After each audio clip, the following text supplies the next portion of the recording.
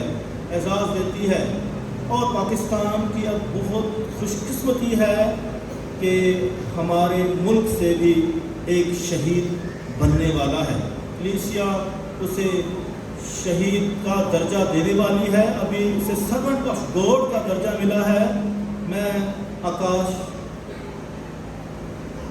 بشیر کی بات کرتا ہوں، ایک ایسا نوجوان جو سیکورٹی کے فرائض سر انجام دے رہا تھا جہان آباد چرچ میں، اور بم کا دھماکہ ہونے سے پہلے وہ لوگوں کی حفاظت کرتا ہے اور آگے بڑھتا ہے، اور جو خودکش شخص تھا اسے آگے نہیں بڑھنے دے رہا تھا، اور اس نے اس کو پکڑ لیا، اور اس طرح اس نے جو ہے اپنی جان کا فدیہ دے دیا اور وہ شہید ہو گیا اور اس نے لوگوں کی جان کو بچا دیا۔ اسے مسلم عزیزو کلیسیا نے بہت سراہا ہے اور سوشل میڈیا پر یہ بات بہت واضح کر کے دکھائی ہے کہ پاکستان کلیسیا کے لیے بہت خوش قسمتی کی بات ہے کہ یہاں بھی لوگ ایسے مضبوط ایمان کے رہتے ہیں جو اپنی جان کی فکر نہیں کرتے ہیں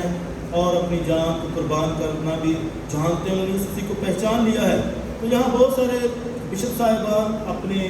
خیالات کا اظہار کر رہے تھے اور پاپا سفیر نے جو اظہار کیا اور اس کا اظہار یہی تھا کہ آکاش یوحنا نے جان لیا تھا، یہی ان کے الفاظ ہیں کہ اس نے جان لیا تھا کہ یسوع مسیح کون ہے،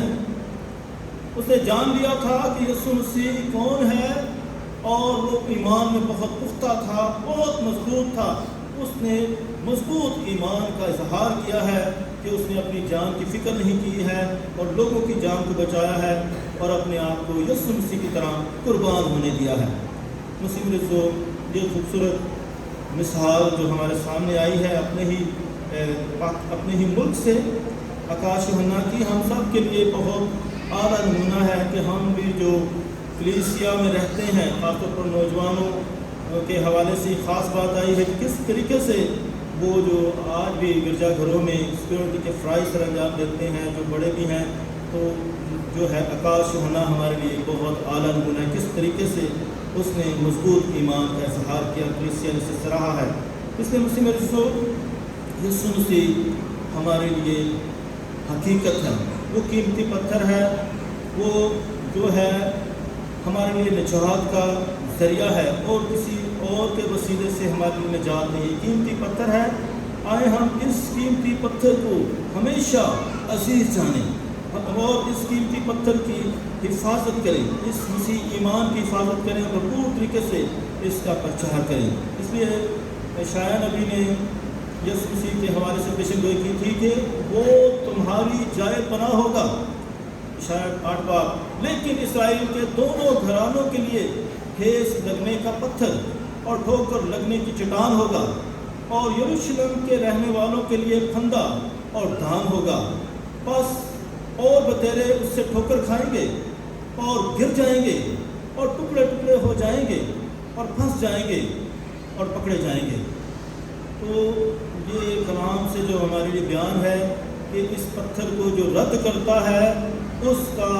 انجام جو ہے ٹھوکریں ہیں اور ٹکڑے ٹکڑے ہونا ہے، لیکن جو اس قیمتی پتھر کو قبول کرتا ہے، ایمان لاتا ہے، اس کے لیے نجات ہے۔ دانیہ نبی نے بھی اسی طرح پیشن گوئی کی ہے اس کے دوسرے باب میں، اور جب تو دیکھ رہا تھا تو ایک پتھر ہاتھ لگائے بغیر ہی پہاڑ سے کٹ گیا اور مورت کو اس کے پاؤں پر لگا جو لوہے اور مٹی کے تھے اور انہیں ٹکڑے ٹکڑے کر دیا۔ لیکن ان بادشاہوں کے ایام میں آسمان کا خدا ایک مملکت قائم کرے گا جو تا ابد نیست نہ ہوگی، اس کی حکومت کسی اور قوم کے حوالے نہ کی جائے گی، بلکہ وہ ان تمام مملکتوں کو توڑ کر نیست کر دے گی اور وہ خود ابد تک قائم رہے گی۔ جیسا تو نے یہ دیکھا کہ پہاڑ سے ہاتھ لگائے بغیر ہی ایک پتھر کٹ گیا جس نے لوہے اور تانبے اور مٹی اور چاندی اور سونے کو چور چور کر دیا۔ یہ خدا کی قوت ہے، طاقت ہے کہ وہ کسے شکست دے اور کسے قائم رکھے۔ اس طرح مسیح میں عزیزو، خدا یسوع مسیح میں ہماری بقا ہے، ہماری نجات ہے۔ ہم اس ایمان میں بھرپور زندگی بسر کریں اور بھرپور طریقے سے اپنے خداوند کو جانیں، پہچانیں اور اس کی پیروی کریں، کیونکہ ہمارا خداوند ہم سب کے لیے نجات لے کر آیا ہے، زندگی لے کر آیا ہے اور یہ کثرت کی زندگی ہے۔ خداوند ہم سب کو اس زندگی میں بھرپور قدم رکھنے کی توفیق عنایت فرمائے۔ مسیح کے وسیلہ سے آمین۔